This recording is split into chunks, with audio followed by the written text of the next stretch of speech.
The pipes, they're calling, and they're smoke pipes, smoke stacks. Did you design because this graphic? Because I feel like this is absolute gas, no doubt, high octane. Palencia. Having him back, it's going to be a feather in the cap of Craig Counsell. But you heard him. You want to make sure he comes back in the most opportune of situations. So how big of an advantage is it for the Chicago Cubs to have a guy like Daniel Palencia back? And he won't necessarily be the closer, at least right now, because of what Jacob Webb has done.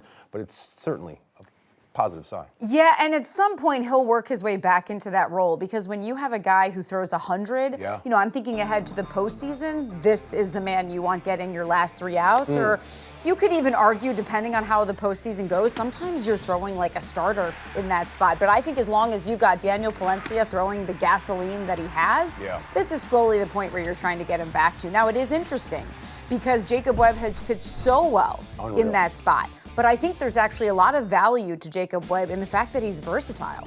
And so he has established himself, if you will, while Palencia has been injured, as the closer. But because of the velocity that Palencia adds, that's why I think you see him there in the postseason in critical games. I think you need to build his confidence. Like Craig said, you need to get him out there, get him in those innings, and building his confidence, establishing him in that role again will be very important, because it's important for this team to have a guy like that in the back end of the bullpen. But how nice that Jacob Webb has proven to you that should anything come up, things happen, Palencia's down, whatever it is, Webb has stepped in. I mean, the way he has performed, he hasn't given up a run since June. Yeah. So, I mean, he's just been locked down, so reliable, going out there, you know, almost every single day. And there's not much more you can ask for out of a guy in the pen in the high leverage spots. Yeah, you would love to have a dude like a Mason Miller, like a Daniel Palencia coming out closing games, but the ability to close not always predicated on velocity. We've seen that before. The best closer in the history of Major League Baseball, Mariano Rivera,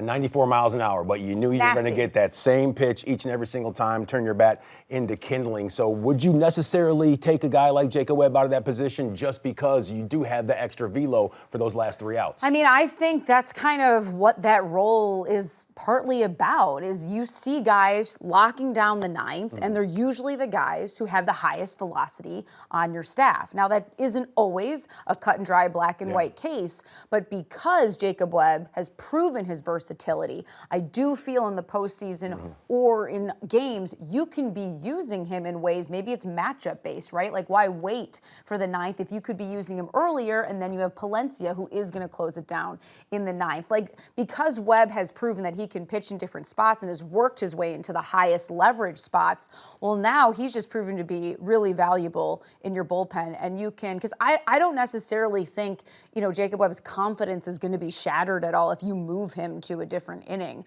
I think you want to be building up Palencia back to the spot where he really thrives, because, you know, that's kind of what he's built for. Absolutely. And one thing that we have seen with the Chicago Cubs staff, specifically the relievers, there's no defined roles. And it really just seems as if whoever the hot hand is towards the back end of the season and when the playoffs arrive, whether it's Daniel Palencia or Jacob Webb, that's who Craig's going to go with. Are you in line with that?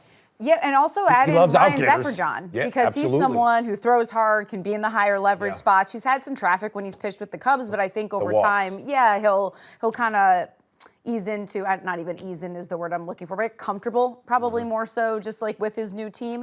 And so the fact that we're throwing out several names, I do think that in the postseason, you've got to have that guy. Like, you've got to know who's going to get those last 3 outs, because as a manager, you need to be able to work backwards. So I don't really see it like, you're not playing it by ear in the postseason. That's why building Daniel Palencia back up is really important. Daniel Palencia.